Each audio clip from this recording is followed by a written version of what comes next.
Hi అందరికీ praise lord అండి. ఈరోజు మీతో ఒక విషయం మాట్లాడతాను. మరి విషయం పూర్తిగా వినేలోపు మీరు చేయాల్సింది ఒకటి ఉంది. నా వీడియోలు నచ్చితే లైక్ చేయండి, షేర్ చేయండి, కామెంట్ చేయండి అనేక మంది, మరియు సబ్స్క్రైబ్ చేయటం మాత్రం మర్చిపోకండి. ఓకే, దయచేసి అందరూ సబ్స్క్రైబ్ చేసుకోండి ఛానల్ని. అయితే విషయంలోకి వస్తే, మరి కొద్ది కాలంగా కొంతమంది సేవకులు తండ్రి సన్నిధి మినిస్ట్రీస్ వ్యవస్థాపకులు షాలెం రాజు గారి బోధనల్ని విమర్శిస్తూ, షాలెం రాజు గారు పిట్ట కథలు చెప్తాడు, పిట్ట కథలు షాలెం రాజు అని చెప్పేసి కొంతమంది పేరు పెట్టారులే షాలెం రాజు గారికి, పిట్ట కథలు. ఇప్పుడు విషయం ఏంటంటే,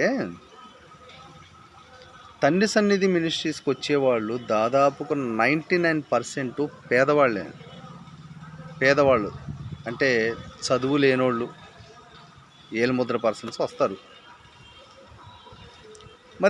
వచ్చిన ప్రతి ఒక్కరికి అర్థం అవ్వాలని చెప్పేసి షాలెం రాజు గారు ఒక కథ రూపంలో, వాక్యాన్ని ఒక కథ రూపంలో వివరించి చెప్తూ ఉంటారు.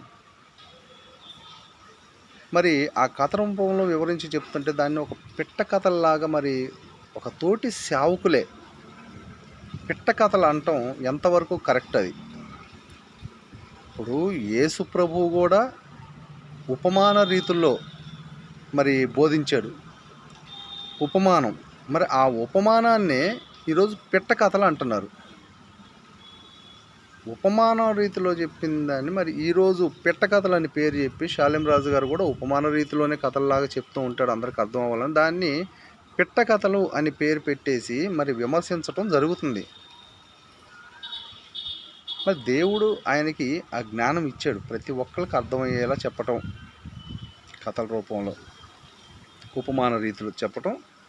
దేవుడు ఇది ఇచ్చిన జ్ఞానం ఆయనకి, షాలెం రాజు గారికి. దాన్ని కూడా విమర్శిస్తూ సోషల్ మీడియాలో వీడియోలు పెట్టడం అనేది క్రైస్తవ్యానికి పట్టిన దౌర్భాగ్య స్థితి అనుకోవాలి.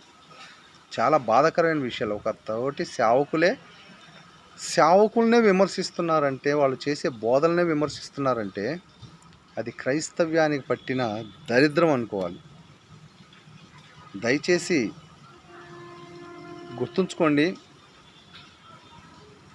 మీకు చేతనైతే మీ సంఘాల్లో వచ్చిన విశ్వాసులకి వాక్యాన్ని వారి మైండ్లోకి చొచ్చుకొని పోయేలా వాక్యం చెప్పటం నేర్చుకోండి. మీరు వాక్యం చెబుతారు, అందరికీ అర్థం అవుతుందన్న గ్యారంటీ లేదు. కానీ షాలెం రాజు గారు వాక్యం చెబుతున్నారంటే ప్రతి ఒక్కరికి అర్థం అవుతుంది. ఎందుకంటే అది ఉపమాన రీతిలో చెప్తూ ఉంటాడు కాబట్టి. దాన్ని మీరు విమర్శిస్తూ పిట్ట కథలని పేరు చెప్పారంటే రేపు దేవుడు మిమ్మల్ని లెక్క అడుగుతాడు. సమాధానం చెప్పటానికి మీరు సిద్ధంగా ఉండాలి. వాక్యం తెలీదా మీకు? ఒకసారి దైవజనుని విమర్శించటం అంటే అది ఎంత పెద్ద పొరపాటు, ఎంత తప్పు, ఎంత పాపం అనేది మీకు తెలుసు. కానీ తెలిసి కూడా ఏదో బతికున్న ఈ కొద్ది రోజులు ఒక గొప్ప పేరు తెచ్చుకుందాం, వైరల్ అవుదాం అన్న తపన తప్పితే, ఆత్మలను రక్షణలోకి నడిపిద్దామన్న తపన అనేది మీలో కనిపించట్లా.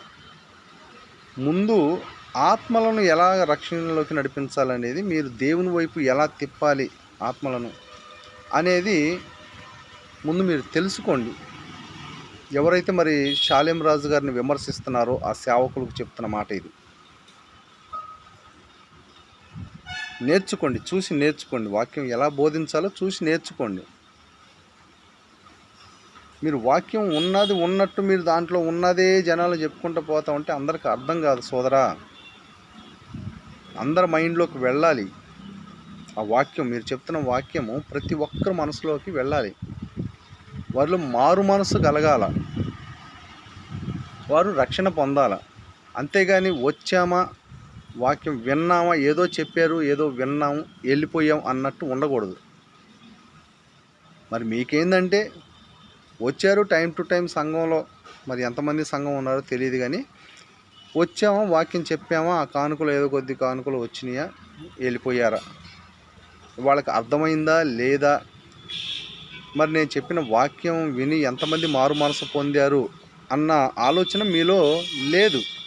ఎందుకంటే మీలో ఆత్మల రక్షణ భారం అనేది మీలో లేదు. మీ పేరు ప్రతిష్టల కోసం మీరు చూసుకుంటున్నారు, కానీ ఆత్మలను రక్షించాలన్న భారం మీలో కనిపించట్లే. ఎక్కడ కూడా మీరు మీ ఛానల్లో ప్రతి వీడియో చూస్తున్నాను, ఏ వీడియోలో కూడా ఆత్మల రక్షణలోకి నడిపించాలన్న తపన మీలో ఎక్కడ కనిపించాల. ఆ తపన షాలేం రాజు గారిలో ఉంది కాబట్టి కొన్ని వేల ఆత్మల రక్షణలోకి నడిపిస్తున్నాడు. మరి వచ్చిన ఆత్మలను మరి తిరిగి లోకంలో పడిపోకుండా ఆయన సంఘాన్ని ఆయన జాగ్రత్తగా నడుపుకుంటూ, సంఘాన్ని కట్టుకుంటూ, సంఘాన్ని అభివృద్ధి చేసుకుంటూ, ఆయన దేవుడిచ్చిన జ్ఞానాన్ని బట్టి ఆయన వెళ్ళిపోతూ ఉన్నాడు. ఎదుటి సేవకులను విమర్శించటం మానేసి ముందు మీ సంఘాలను ఎలా అభివృద్ధి చేసుకోవాలో అది నేర్చుకోండి.